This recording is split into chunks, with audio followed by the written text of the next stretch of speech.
Salut les potes. Alors aujourd'hui je vais vous présenter ma petite PCP qui est donc une FX Dreamline. Alors je vous fais cette vidéo parce que j'ai vu, on l'a aperçu dans une vidéo de JP il n'y a pas longtemps.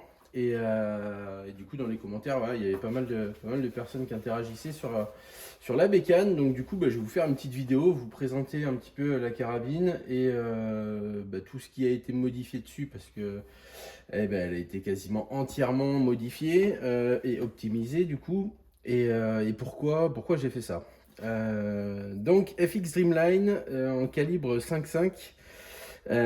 C'est le modèle Dreamline Lite, donc qui de base n'est pas du tout comme ça visuellement. On n'a pas cette crosse là.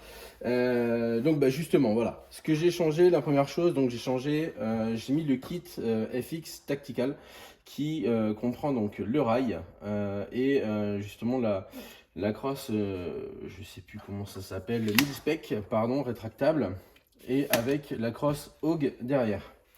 Parce que la crosse d'origine, je vous pluguerai une photo au pire, c'est un truc dégueulasse, c'est un truc en caoutchouc, c'est très moche, et j'ai jamais compris d'ailleurs pourquoi il y avait ça dessus, c'est dégueulasse. Bref, je vous pluguerai une photo du modèle d'origine maintenant. Donc on se reprend, j'ai changé donc le rail, le kit tactical en fait comprend le rail ici avec donc le tube mil-spec et la crosse Hogue. Le rail voilà, pourra gagner aussi un peu plus de hauteur par rapport à la lunette parce que la lunette, on verra après, mais voilà, c'est un objectif en 56, donc j'avais besoin d'avoir quand même un peu plus d'espace entre le canon et l'objectif. Ce qui a été changé encore visuellement, donc là voilà, on a donc la partie rail tactique et la crosse. On a un silencieux de la marque Denis Eiffel, c'est le modèle Koi, qui marche très bien, qui sont des silencieux spécifiques pour l'airgun. On a de changer visuellement le canon. Le canon c'est un 600 mm là, à la place d'un 500 d'origine. Donc pour gagner encore une fois en distance. On a un rail Arca qui est positionné sur le rail Picatinny ici, qui va nous servir du coup, en fait c'est un modèle standard aussi mais plus large, et qui va permettre de déposer la carabine, de la fixer directement sur des trépieds, comme des trépieds de chasse ou des petits trépieds comme ceci. Donc après, bon, à la base j'avais un bipied normal, et puis après on est parti sur ce délire là, et ça permet de faire limite du semi-automatique, tellement une fois que c'est calé, après ça bouge plus. On a un petit donc c'est une bouteille carbone en 480 cc je crois, au niveau du réservoir d'air. Où j'ai mis un petit ustensile de saber tactical pour avoir un rail Picatinny en dessous. À la base, j'ai fixé mon bipied ici, et puis là, j'ai mis tout simplement, c'est des anneaux des colliers de montage avec un tube carbone. Et ici, le petit boîtier que vous avez en dessous du canon, et bien c'est le Crony de chez FX. Du coup, qui capte en fait le passage du plomb juste au-dessus et qui communique en sans fil avec le téléphone. Donc en gros, voilà, ça c'est pas du tout indispensable, hein. C'est vraiment juste pour avoir la lecture du Crony. Là je vous l'ai mise dans la configuration vraiment en mode réglage optimal et tout. Donc on a le téléphone à côté, et comme ça à chaque passage de plomb on a bien notre faisceau. Ça on peut l'accrocher directement au canon, mais vu que c'est un canon flottant, ça fait quand même beaucoup de poids, on perd beaucoup en précision, et puis en plus quand je le fixe au canon, j'ai une mauvaise lecture, j'ai genre un plomb sur deux qui n'est pas lu par le Crony, alors que dans cette configuration là on est à 100%, tout est capté par le Crony. Donc du coup ça s'enlève, il y a juste à desserrer ici. On va éviter de tout faire tomber et de tout péter. Tac, voilà, en gros c'est un rail Picatinny, hein. Puis là j'ai mis, je vais te montrer, tac, on va éviter de perdre les bouts en même temps, si j'arrive à revisser. Voilà, hop, c'est tout con, j'ai foutu deux. Pourquoi? Pour avoir un peu plus de stabilité. C'est resserré là. Et puis voilà, au niveau du Crony FX. Tac. Donc du coup ça vient juste sous le canon, et en fait c'est ici que ça capte, quoi. Voilà, du coup là tu as la config maintenant sans ce petit outil. C'était vraiment juste pour te montrer au max comment on était. Écoute, tu sais quoi, regarde, tac, je vais te décrocher et je vais te montrer ça un petit peu plus, voilà, un peu mieux, comme ça tu verras. Donc on a la crosse ici, mil-spec, donc rétractable, hop.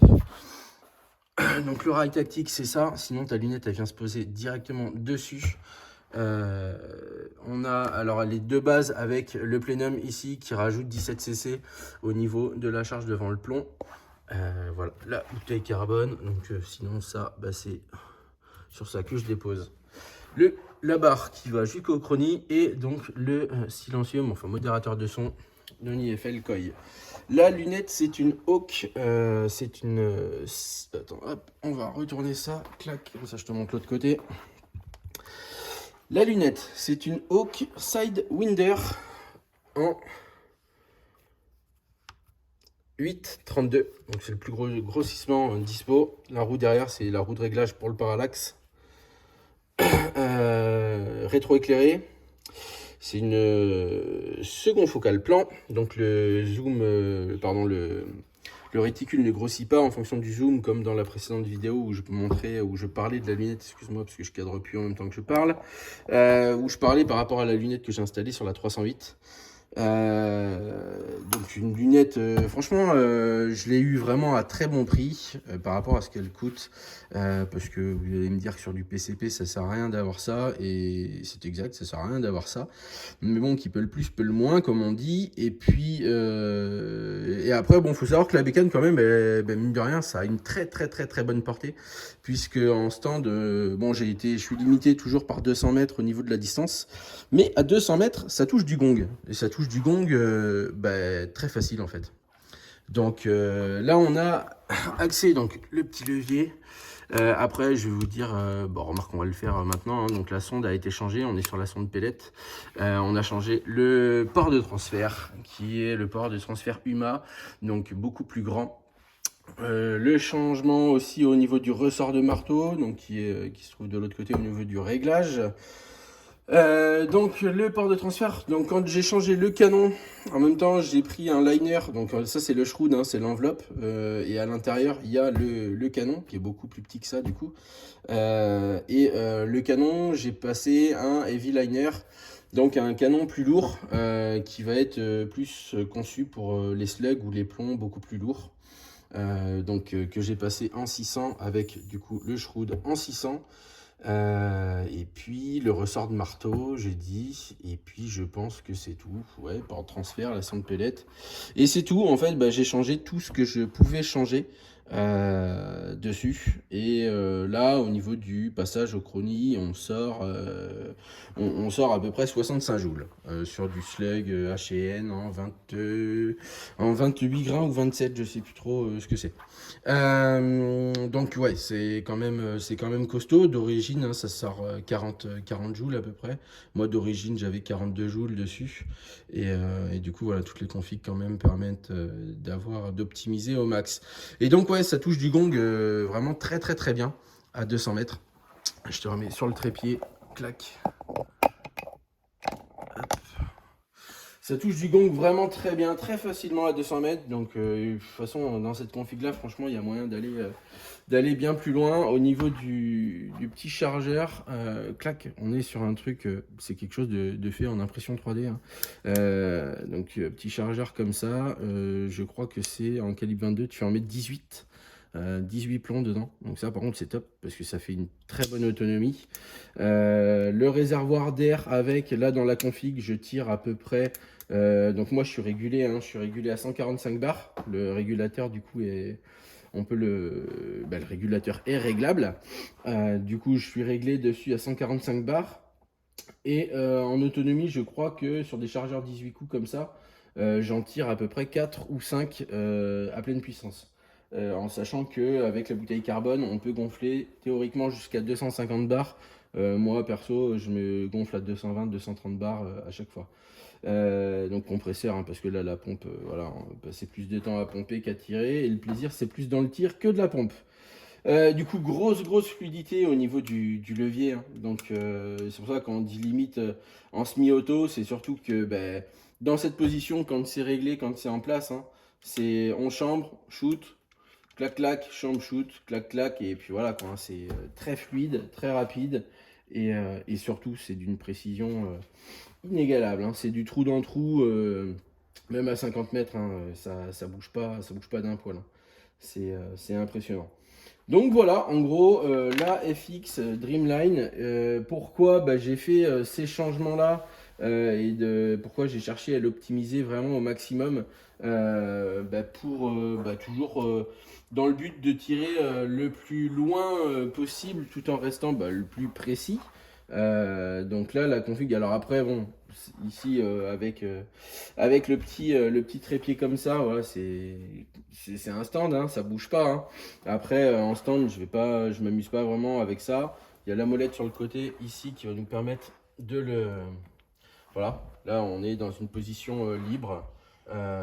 Et puis après on reverrouille ici. Après voilà, en stand, du moment où il faut toucher, reviser, c'est mieux d'installer, j'installe carrément un bipied sur le petit Picatinny sous la réserve. Et c'est quand même un peu plus pratique. Là c'est vraiment pour tirer sur du bench rest à aller jusqu'à 50 mètres. Ça c'est très bien. Mais après c'est quand même mieux de passer sur un bipied. Donc voilà pourquoi j'ai optimisé ça au max. Voilà le petit niveau bulle sur la lunette aussi.